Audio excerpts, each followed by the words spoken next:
और आपकी स्क्रीन पे यहाँ पे एक सेल्स का बिल, एक परचेज का बिल है। तो सबसे पहले हम सेल्स का बिल देख लेते हैं। आप अगर आपको मैं दूर से ये बिल दिखा रहा हूँ, अभी आपको ये क्लियर नहीं दिख रहा होगा, ये साफ आपको नहीं दिख रहा होगा, क्योंकि यहाँ पे मैंने जूम 50% ही कर रखा है, क्योंकि मैं आपको ऑल और जो पूरा बिल है वो एक साथ दिखा रहा हूँ। तो आपको यहाँ पे अगर आप देखोगे तो इसमें कुछ आपको डिफरेंस दिखेगा। ये परचेज बिल, यहाँ पे सेल्स बिल के अंदर ऊपर यहाँ पे टैक्स इनवॉइस लिखा हुआ है, और परचेज बिल के अंदर यहाँ पे इनवॉइस लिखा हुआ है ऊपर, ठीक है। एक तो ये अंतर, लेकिन जो अगर एक अंतर, जो मेन अंतर है वो आपको मैं बता देता हूँ। मैं आपको जूम करके दिखा देता हूँ। यहाँ पे हमने जो सेल्स का बिल है उसको जूम करके हमने दिखाया है। तो यहाँ पे जो भी चीज़ें डिटेल्स है वो सारे बिल के अंदर रहती है, लेकिन यहाँ पे तो तीन चीज़ें दिखेगी आपको। यहाँ पे जो आप देख सकते हो, यहाँ पे तीन आपको जो कॉलम दिखाई दे रहा है, यहाँ पे एक केपी क्लासेस लिखा हुआ है, स्टेट का नाम लिखा हुआ है।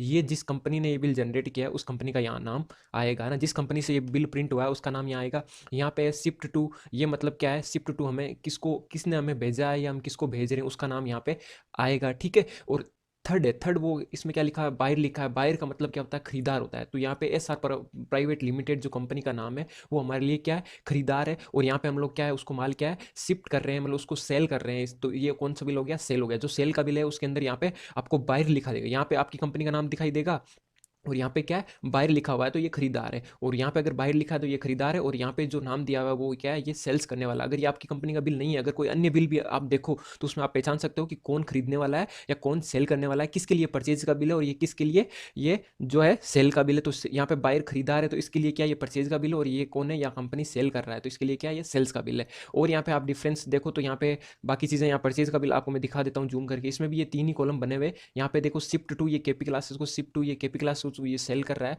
और यहाँ पे सप्लायर बिल फ्रॉम, मतलब ये कहाँ से बिल, जो सप्लायर बिल फ्रॉम मतलब क्या है, कहाँ से ये बिल आ रहा है, मतलब सप्लायर कौन है, सप्लायर मतलब माल भेजने वाला है ना। सप्लायर किसको बोलते हैं, भेजने वाला। तो यहाँ पे महिमा एंटरप्राइजेस है, वो क्या भेजने वाला है, और यहाँ पे केपी क्लासेज है वो खरीदने वाला है। तो ये बिल कौन सा हो गया, परचेज का बिल हो गया, ठीक है। तो ये एक बड़ा अंतर है सेल्स और परचेज के बिल के अंतर। और जो अंतर है मैं आपको दिखा देता हूँ। अगर आप देखोगे यहाँ पे सेल्स का बिल, यहाँ पे जो बीच में जो दिया रहता है कि आइटम्स की जो डिटेल्स दी रहती है, उसमें आप देख सकते हो यहाँ पे HSN कोड वगैरह दिया रहता है, ये सेल्स के बिल में दिया रहता है। यहाँ पे परचेज के बिल में ये सारी चीज़ें नहीं दी रहती है, ठीक है।